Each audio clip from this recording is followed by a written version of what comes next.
Hallo maatjies, baie welkom by ons volgende Sabbatskoolles. Vandag is ons by les 10 van die tweede kwartaal. Ons lesie se naam vandag is Jesus gaan na 'n troue toe. Die geheetteksvers kom uit Jesaja 52 vers 9 en dit sê, sing liedjies van vreugde saam. Die boodskap is dat God wil hê dat ons pret moet hê, saam met ons familie en vriende. Hou jy van partytjies? Hou jy daarvan om lekker kos te eet en speletjies te speel met jou familie en vriende? Jesus het ook daarvan gehou. Hy het daarvan gehou om saam met sy familie en vriende te kuier. Jesus en sy vriende was op pad na 'n partytjie. Nee, dit was nie 'n verjaarsdagpartytjie nie. Dit was 'n troue.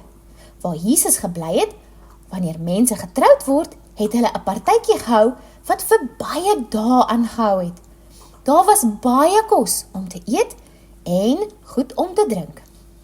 Van Jesus se familie was by hierdie troue. Maria, Jesus se mamma, was daar.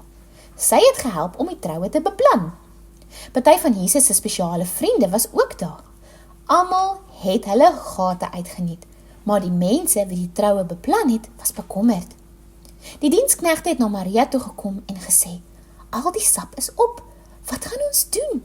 Die partytjie gaan bederf wees. Die bruid en bruidegom gaan so in die verleentheid gestel word. Wat kan ek doen? Het Jesus se mamma dalk gewonder. Toe kry sy 'n blink plan en sy draai na Jesus toe. Stilletjies het sy vir hom gesê, die sap is alles op.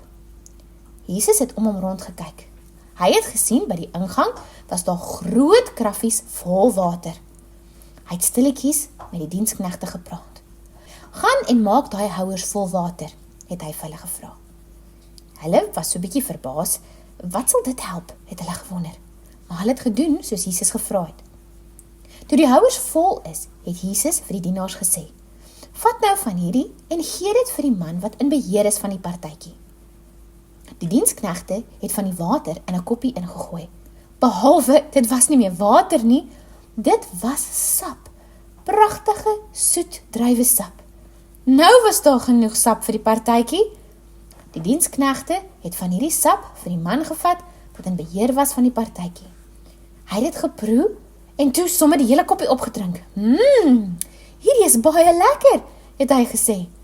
Jy weet, meeste mense gee gewoonlik die beste sap eerste, maar jy het die beste gehou tot nou.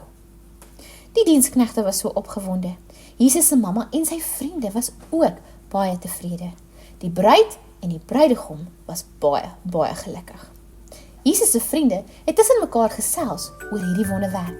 Dit was Jesus se eerste wonderwerk en hulle het gesien wat hy kon doen. Wat sou vir hulle voorlê in die dae wat kom? Jesus het sy liefde bewys aan die bruid en die bruidegom, aan sy mamma en aan sy vriende. Die gelukkige tye wat jy saam met jou vriende en familie het, is spesiaal vir Jesus ook. Jesus wil graag hê dat ons die tyd saam met ons familie en vriende moet geniet.